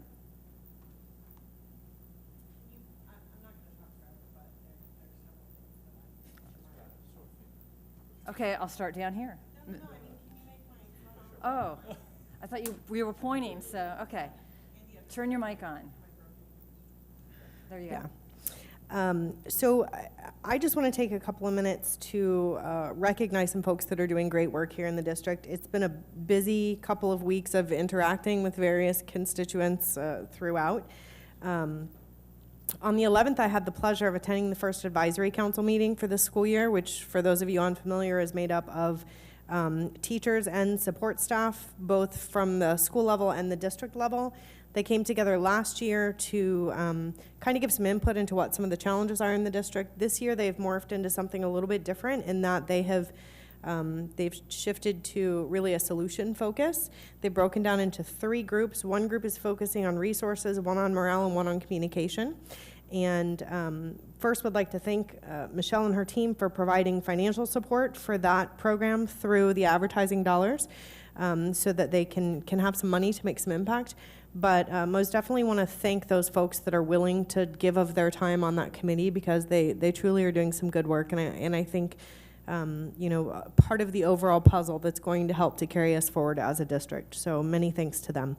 On the 12th, I was invited to Hannah's Heroes Celebration of Hope at the YMCA in Titusville, which Hannah's Heroes formed in response to loss of one of our students at Jackson. And I was asked to attend by one of the coordinators, but was thrilled to see that we had staff there supporting the event and actually presenting. So to once again to Dr. Theddy and her team of lots of very talented people that have been working on this issue. Thank you. On the 15th, I had the pleasure of attending the Oak Park PTO meeting with Lieutenant Scully to discuss the new plans for safety and security at the school. And I will tell you that I thought for certain that he was going to be eaten alive because of some of the things that have been discussed as far as changes at the school, but he did a fabulous job of really communicating with those parents, and there he is. I was just giving you kudos, Lieutenant Scully. Really communicating with them and putting them at ease and ensuring them that this is going to be a collaborative effort. And I think that went a long way for them. So thank you, Lieutenant Scully. I have to thank my fellow board members and Dr. Blackburn for a wonderful retreat on Friday. This weekend, I attended the Community Day at Kennedy Space Center, which was promoted throughout our schools, and I have to tell you, an amazing program. My kids, who are frequent flyers at Kennedy Space Center, because we're all space geeks, just really had a ball with some of the tables that they had set up. We saw a lot of our students out there, and 3 of our robotics teams were represented out there doing little demos for teams. So once again, proud to those folks that are working so hard and going beyond the normal school day. On Saturday evening, Ms. Henderson and I attended the Bassa Fall Social. Many thanks to Gary Schifrin and his group. I think he's already gone. But wonderful event, and I had the opportunity to speak with a lot of our administrators and wanted to thank them. And administrators, you know, school level, transportation, you name it, every aspect of the organization was there and represented. and many of them willing to share really valid, both positive and challenging input that I think can help us to move forward as an organization. So I was very thankful for that. I'm almost done. This morning, I had the pleasure of meeting Mark Langdorf at Oak Park Elementary as they were starting their biometric screening. I don't know about you all, but biometrics started yesterday morning, and it wasn't very late in the day that my phone and my email and everything started going off. And so immediately I was communicating with Dr. Pace and Mark and working out a minor kink that really came down to a communication issue. I know you're surprised to hear me say that, Mr. Ziegler, communication. But really came down to a communication issue that I think we were able to get ahead of. And today has been very quiet, knock on wood. I've heard nothing on biometrics today. So I'm hoping and praying that everything is going smoothly. And many thanks to Mr. Langdorf and Dr. Pace and all of the other individuals that have gone into making that flow much more smoothly this year. And then this afternoon, I went across the street after our delegation meeting here, went across to listen to some of our teachers that were speaking over there, just to let them know that there was some support, and was very pleased. The level of communication that we saw with the delegation when they were here continued over there with lots of discussion. It wasn't, you didn't feel like you were just talking to them and it wasn't going anywhere. There was some discussion about, some good ideas and how they can move forward. And so many thanks both to our delegation as well as to the educators that took the time to be there this afternoon. And I'm done. Great. Okay, Andy?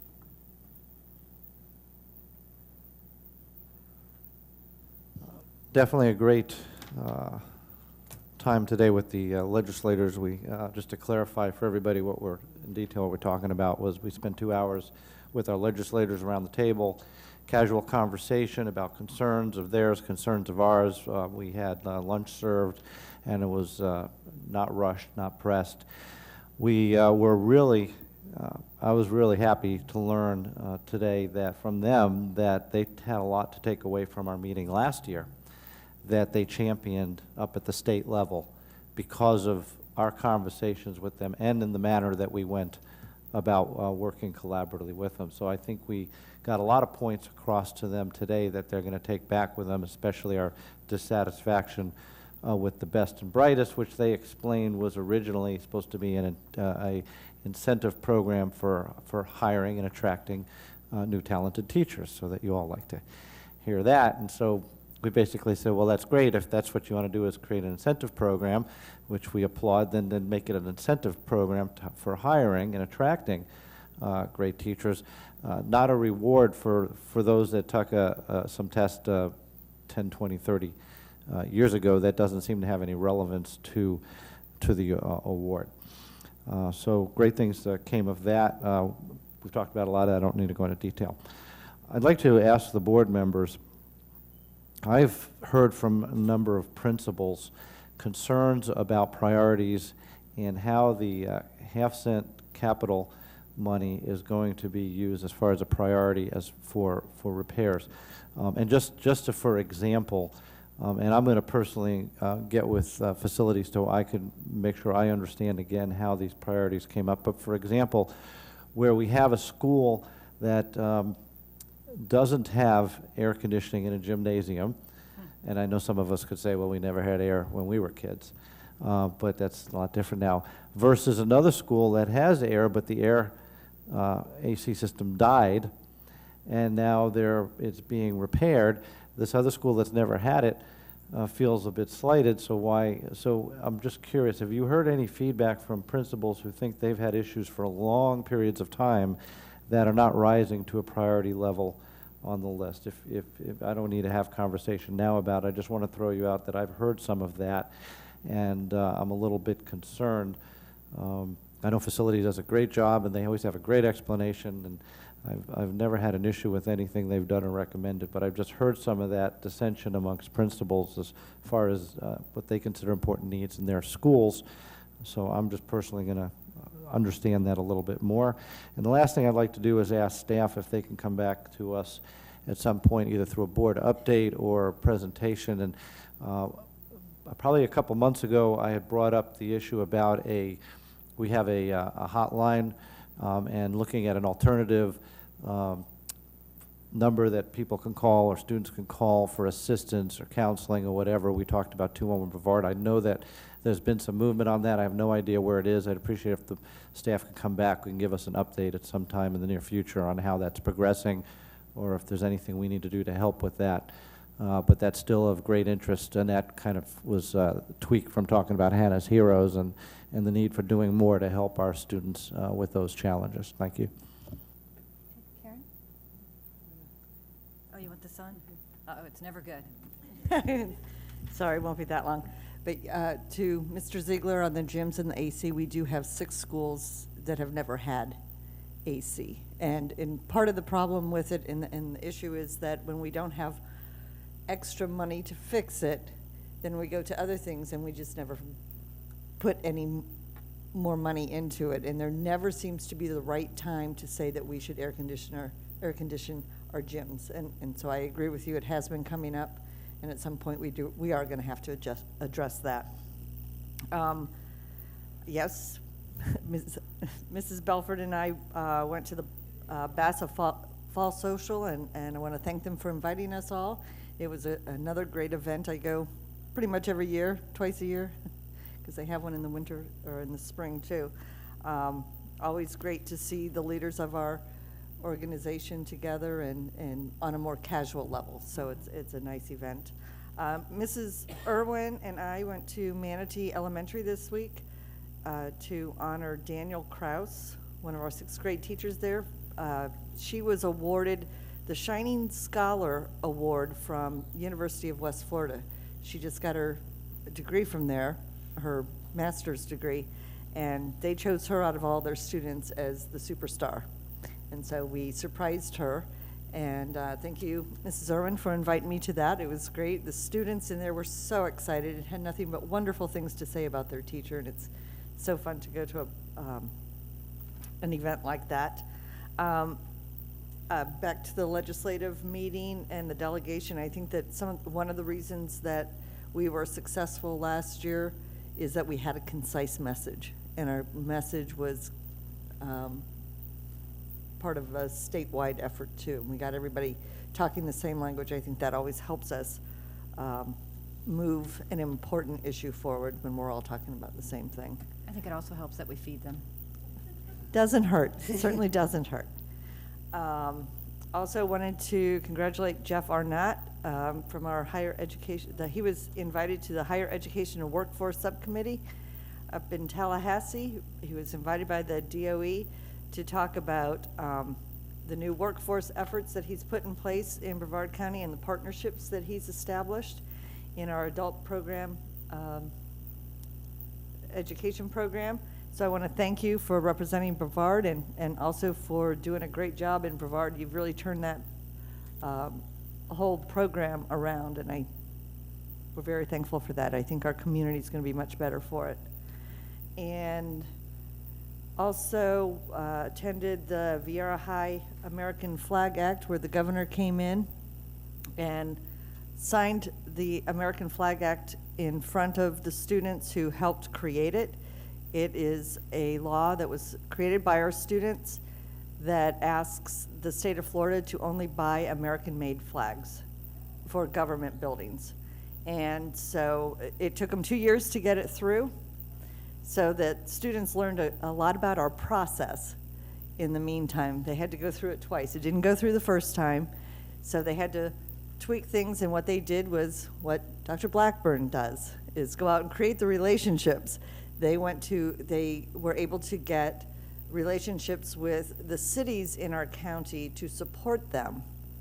And then when the city says, yes, we'd like to buy American only, then they were able to get the support from the cities in our county, and then other cities joined in and put pressure on the legislators to do it. So congratulations to all the students who were involved in that, and I know it was a great lesson for all of them. And then also earlier this week, was it this week or last week, we went to the COCO Forum with Dr. Blackburn. Another great forum. He did a great job. It was a packed house, And I don't know how many more that you have, and I'm not sure how you're doing it.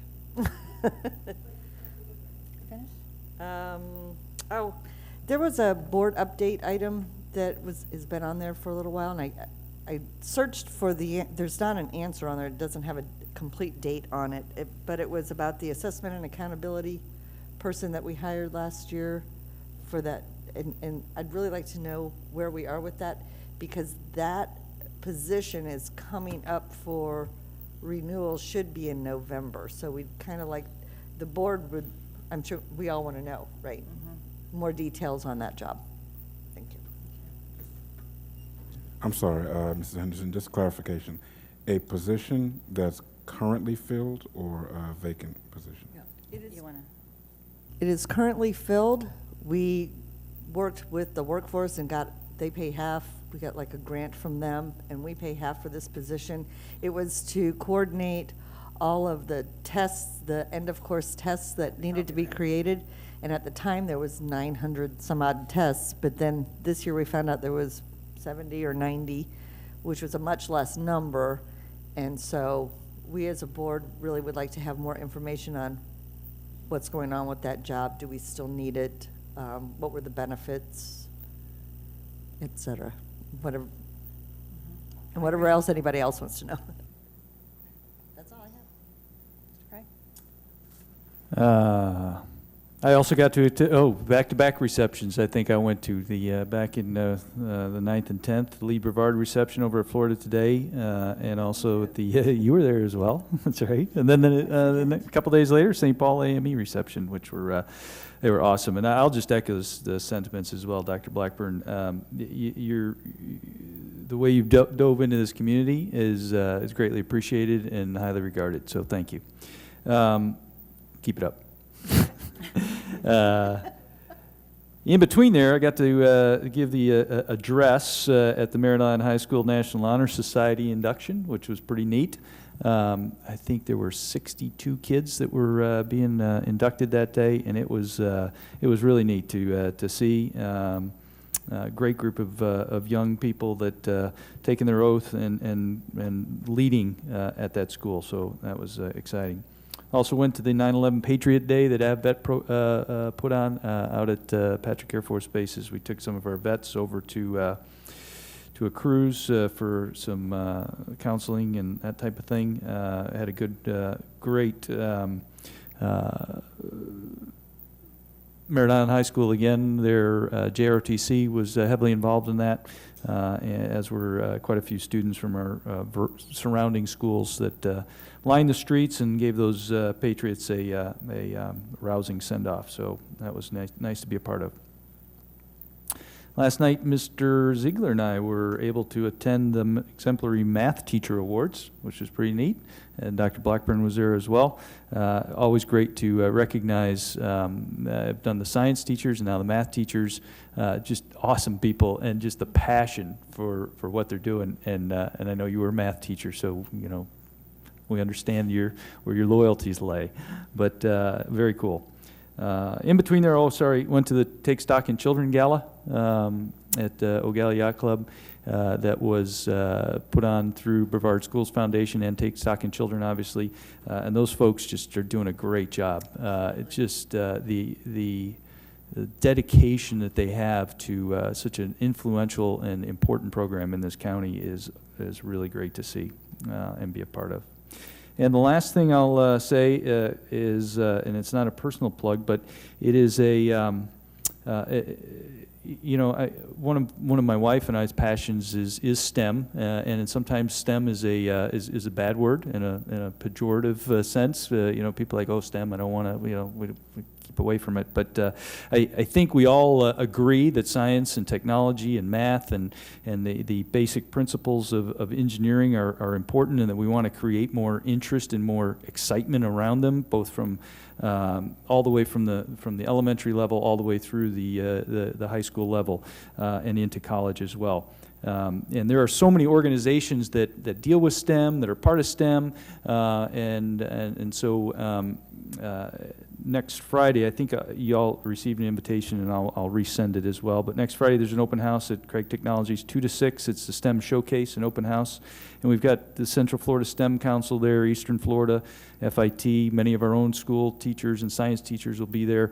And really, the Manufacturing Association of Central Florida, Space Coast Women in Defense, Space Tech, all these groups that have a hand in STEM.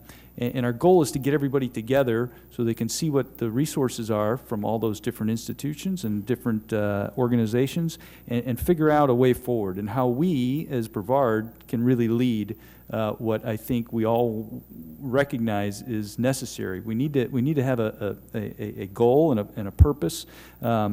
And certainly STEM is the vehicle to move us along with, but if we don't know what it is we're all doing, then everybody's just kind of moving in a different direction. So this is the start of it. Hopefully we'll see a few of you there. And, it would not be good if we didn't recognize who actually cooked that lunch today, and it was the Mel High culinary team again that are just fantastic. So great job by them. See, the best part about going last is you guys stated everything that was on my list.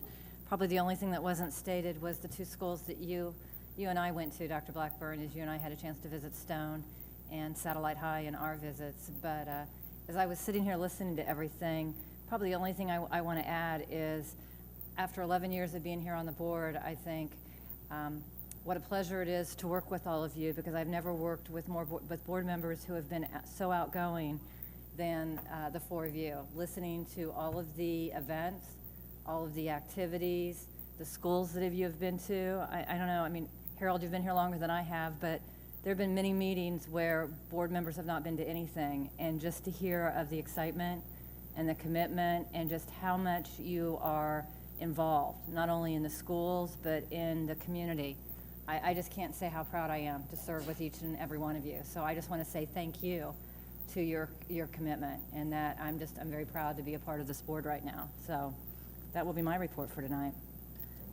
So Dr. Blackburn, do you have a report?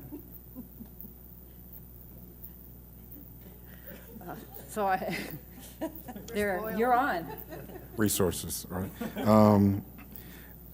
want to thank several people. One, I definitely appreciate the comments from the board, but I'm noticing a theme that I heard here tonight in previous board meeting and just seeing it, right? And it's the collaboration going on between board members and the folks in the back of the room, the senior staff. I'm hearing visits to schools and collaboration on projects, and I think it's the best case scenario when we have our senior leaders and our board members kind of working together, a tag team on items and issues. I just think that's great. I also want to thank the board, and you all mentioned it, but I tell you, as I walk into communities around the district for the very first time, it is great to walk in and immediately see friendly, familiar faces initially, and you all being there with me across this district has been phenomenal. Along those lines, I do want to make mention to the community at large, right? We are doing quite a bit of listening to various communities, and my commitment, our commitment, is to try to the best of our ability to turn everything we're hearing and learning into some type of cogent strategic plan moving forward. And I know I get asked all the time, well, at various groups, can we be a part of that planning process? And the response is absolutely.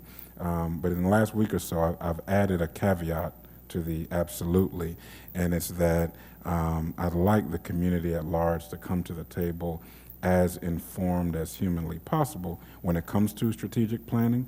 So the board, myself, the senior staff, many of our principals and other district leaders are currently reading the book Good Strategy, Bad Strategy. And so definitely inviting, there are 550,000 residents, I'm told, approximately in Brevard.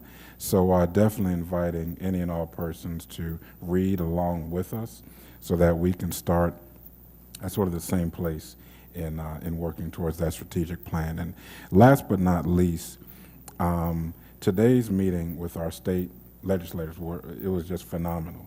And I agree.